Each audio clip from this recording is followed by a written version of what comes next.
तेल अब सिर्फ खबर नहीं बल्कि आने वाले आर्थिक तूफान का ट्रेलर बन चुका है। और ईरान युद्ध के बीच अब खेल सिर्फ मिसाइलों का नहीं बल्कि तेल की सप्लाई पर कंट्रोल का है। अमेरिका के ट्रेजरी सेक्रेटरी स्कॉट बेसेंट ने साफ शब्दों में कह दिया, रूस और ईरान के तेल पर जो जनरल लाइसेंस था वो अब रिन्यू नहीं होगा। अब इसका मतलब तो साफ है, अब जो भी देश इनसे तेल खरीदेंगे उस पर सेकेंडरी सैंक्शंस का खतरा लटक रहा है और इस लिस्ट में भारत और चीन जैसे बड़े खरीदार सीधे निशाने पर हैं। हेलो एंड वेलकम, आप देख रहे हैं गुड रिटर्न्स। मैं हूं आपके साथ अर्निमा द्विवेदी। रशिया और ईरान से तेल खरीदने के लिए दी गई छूट अब खत्म की जा रही है, यानी अब जो देश इन दोनों से तेल खरीदेंगे उस पर सीधे अमेरिकी प्रतिबंध लग सकते हैं। ईरान ने युद्ध की शुरुआत में स्ट्रेट ऑफ हॉर्मुज को ब्लॉक कर दिया था, जिससे ग्लोबल सप्लाई बुरी तरह हिल गई। अब ओमान में दूसरे राउंड के पीस टॉक्स चल रहे हैं, जिसकी वजह से तेल के दाम थोड़े नरम जरूर पड़े हैं, लेकिन अभी भी ब्रेंट क्रूड करीब 94 से $100 प्रति बैरल के आसपास बना हुआ है, जो ईरान टेंशन से पहले 60 से $70 के मुकाबले अभी अगर देखा जाए तो काफी ज्यादा है। भारत ने भी मौके का फायदा उठाते हुए हाल ही में करीब 4 मिलियन बैरल ईरानी तेल खरीदा था, करीब 7 साल बाद पहली बार। इसके साथ ही रूस से भी रिकॉर्ड स्तर पर तेल इंपोर्ट जारी है। सरकार का दावा है कि भारत 40 से ज्यादा देशों से तेल खरीद रहा है और फिलहाल सप्लाई में कोई कमी नहीं है, लेकिन असली तस्वीर थोड़ी अलग है। भारत दुनिया का तीसरा सबसे बड़ा क्रूड ऑयल इंपोर्टर है और अपनी जरूरत का करीब 85 से 90% तेल बाहर से मंगाता है। ऐसे में कीमतों में बढ़ोतरी सीधे जेब पर असर डाल रही है। युद्ध से पहले जहां तेल 65 से $70 के बीच था, वही अब $95 तक पहुंचा हुआ है और इसका मतलब है कि भारत का सालाना ऑयल इंपोर्ट यानी ईयरली ऑयल इंपोर्ट बिल करीब $70 अरब तक बढ़ सकता है, जो नॉर्मल तरीके से अगर देखा जाए तो करीब $180 अरब रहता है।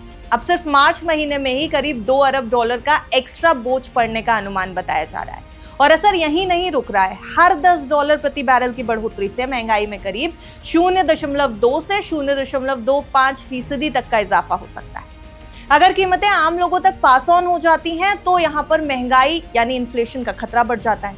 दूसरी बड़ी टेंशन सप्लाई की है। भारत का करीब आधा तेल इराक, सऊदी अरब, यूएई और कुवैत से इसी हॉर्मुज रूट से आता है।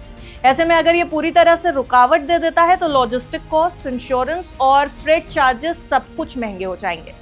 हालांकि यहाँ पर अगर पूरा सिनारियो देखें तो थोड़ी राहत भी मिल रही है। रूस से डिस्काउंट पर तेल मिल रहा है, सरकार के पास स्ट्रैटेजिक रिजर्व्स हैं और सप्लाई सोर्सेस को लगातार डाइवर्सिफाई भी किया जा रहा है। अभी तक पेट्रोल डीजल के दामों में बड़ा उछाल नहीं दिखा, लेकिन एलपीजी और एविएशन फ्यूल पहले ही महंगे हो चुके हैं। अब कुल मिलाकर अभी शॉर्ट टर्म में सिचुएशन कंट्रोल में दिख रही है। सप्लाई बनी हुई है और टॉक्स की वजह से कीमतें थोड़ी स्थिर जरूर हुई हैं, लेकिन आने वाले समय में तेल 90 से $100 या फिर उससे ऊपर बना रहता है या फिर सैंक्शन सख्ती से लागू हो जाते हैं तो असर बड़ा हो सकता है।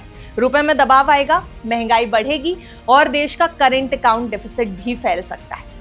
सरकार फिलहाल तो कह रही है कि कोई सप्लाई गैप नहीं है, लेकिन असली गेम अभी बाकी है। अगर स्ट्रेट ऑफ हॉर्मुज पूरी तरह नहीं खुला या अमेरिका ने और सख्ती बढ़ा दी तो ये संकट और गहरा हो सकता है और अगर पीस टॉक्स फेल हो गई तो तेल का ये खेल पूरी दुनिया की इकोनॉमी को हिला सकता है। फिलहाल के लिए तो खबर यही है कि भारत और भारत जैसे और देश जो ईरान या रशिया से तेल ले रहे हैं उनको अब मुश्किल हो सकती है, क्योंकि ये जो सैंक्शंस लगे हुए थे उनके ऊपर जो रोक लगाई थी यूएस ने, उसे अब रिन्यू नहीं किया जाएगा। यानी आपकी और हमारी जेब पर असर पड़ना अब ज्यादा दूर नहीं है वो दिन जब ऐसा हो सकता है। वैसे आपको क्या लगता है, महंगाई अगर बढ़ रही है तो क्या उस तरीके से आपका बजट बना हुआ है? कमेंट सेक्शन में बताइएगा जरूर।